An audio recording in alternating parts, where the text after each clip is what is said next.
investigador del CIAD, Luis Huesca Reynoso, que después de unos días de asueto, pues ya estamos de regreso a la normalidad. Bienvenido, buenos días. Buen día, Niria, y muchos saludos aquí a la audiencia. No, gracias por Acá. acompañarnos con un tema además tan interesante como lo es el Coneval y la pobreza, porque sabemos que existen entonces parámetros, que existen mediciones para revisar el comportamiento de este tema, ¿no? Y el Coneval pues es un instrumento importantísimo. Definitivamente estamos a la expectativa, ¿no?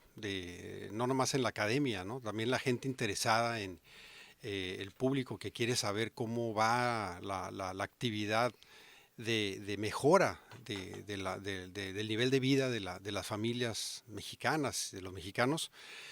Y hay datos muy interesantes que creo que podemos irnos adelantando. Me Claro. voy a atrever así como una bola mágica de cristal, Ujú. ¿no? Que puede, bueno, ya los que creen en eso, ¿no? En la cuestión esta de supersticiosa, pero yo no, yo aquí tengo datos que son obtenidos con la encuesta de INEGI que sacó hace ya un par de semanas, apenas, la encuesta del 2022, tan esperada, la llamada ENIG, que es encuesta nacional de ingresos y gastos de los hogares. Ujú. Y bueno, y esta encuesta pues muestra precisamente la forma en que los mexicanos y mexicanas estamos distribuyendo nuestros ingresos, cómo los obtenemos y cómo los estamos gastando. Claro. Y Entonces, ahí entonces, sí. a ver, ¿y hubo reducción? Porque yo me imagino que esta debe ser una pregunta, la pregunta crucial, ¿no? ¿Hubo reducción de la pobreza o no? ¿O cómo andamos? Bien, esos datos vamos a Ajá. tenerlos pues de manera ya oficial, calculados por el Coneval, que son como la autoridad, ¿no? En ese sentido. La autoridad y los que generan los instrumentos Así de que yo, medición. con todo y el margen de error que pueda tener, yo me voy a animar a dar un dato que de manera muy precisa he calculado con los mismos datos que el Coneval lo va a hacer. Y el dato nacional es que, primero, en el 2020, pues estuvo el tema del COVID y todavía la encuesta en ese año rescató eh, la situación de pérdida de empleos que se presentó, de pérdida de ingresos. Sí hubo una caída en los ingresos, sí hubo una gran pérdida de empleos, pero en México, curiosamente, y a diferencia de otros países, la recuperación fue relativamente rápida. Bueno, ha tomado casi hasta 2 años, pues, para poder tener el nivel que teníamos prepandemia. Entonces hay algo que tenemos que definir como pobreza transitoria. Para que la gente lo entienda es que Es como momentánea momentánea, claro, fue ajá. un efecto como de rebote y la pobreza en ese año pues llegó a nivel nacional a niveles por encima del 53% y luego se empezó a recuperar rápidamente por la misma dinámica de la economía mexicana, volvió como a niveles que estaban antes de la pandemia. Ujú. ¿Esto de cuánto era? Pues este era un dato que no era bajo, pero era de 49. 49% Ujú. de los mexicanos estaban en una situación de pobreza por ingresos, ¿no? O sea que no les alcanzaba para llegar a fin de mes. No voy a hablar ahorita de la pobreza multidimensional porque normalmente esta pobreza es más baja, ¿no? Porque es una cuestión de acceso a satisfactores, a servicios básicos, a agua, a luz, Ujú. a casas que no estén hacinadas. Ese dato nos va a dar siempre niveles de pobreza más bajos. Cuando metemos el ingreso, la pobreza sube. Entonces, como que es la que nos interesa ahorita, ¿no? La pobreza por Claro. ingresos. Entonces partimos, el cálculo que hemos hecho es cómo estaba en el 2018, que es el año de encuesta y que también hay dato oficial.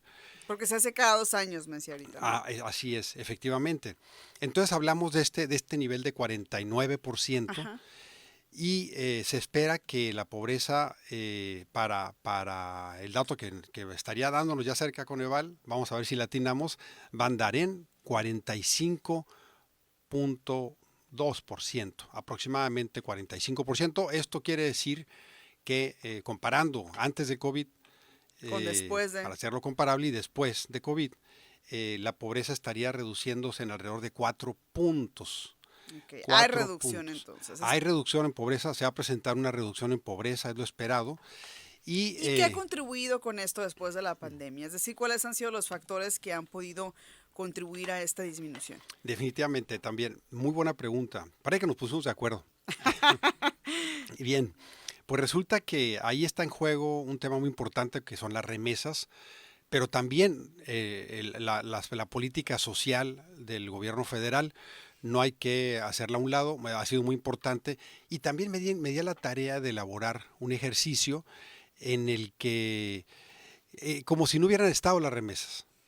¿Qué Ok. pasaría con la pobreza si no hubieran habido remesas? El dinero que nos mandan los trabajadores mexicanos y mexicanas que están en Estados Unidos, en Canadá sobre todo, y que están mandando a las familias dinero, ¿no? Ujú. Un apoyo. Si esto no hubiera existido, la pobreza se ubicaría en 46%, o sea, un punto arriba. Quiere decir que entre otros factores como la economía también, que se empieza a recuperar, pues la política social del gobierno federal actual podría estar reduciendo la pobreza en 3%. Ujú. 3 puntos por programas, por política social y también por lo que la economía está dando, es decir, ¿no? La actividad productiva, los empleos generados, el tema del salario mínimo. Ujú. Que también ya lo hemos abordado por acá, ¿no? Definitivamente también creo que es una suma de factores, no solamente son los programas, no O todo sea, va es a ser programas programas. sociales, remesas, salario, Sí, etcétera. entonces tenemos a nivel nacional 4% de caída en la pobreza esperada.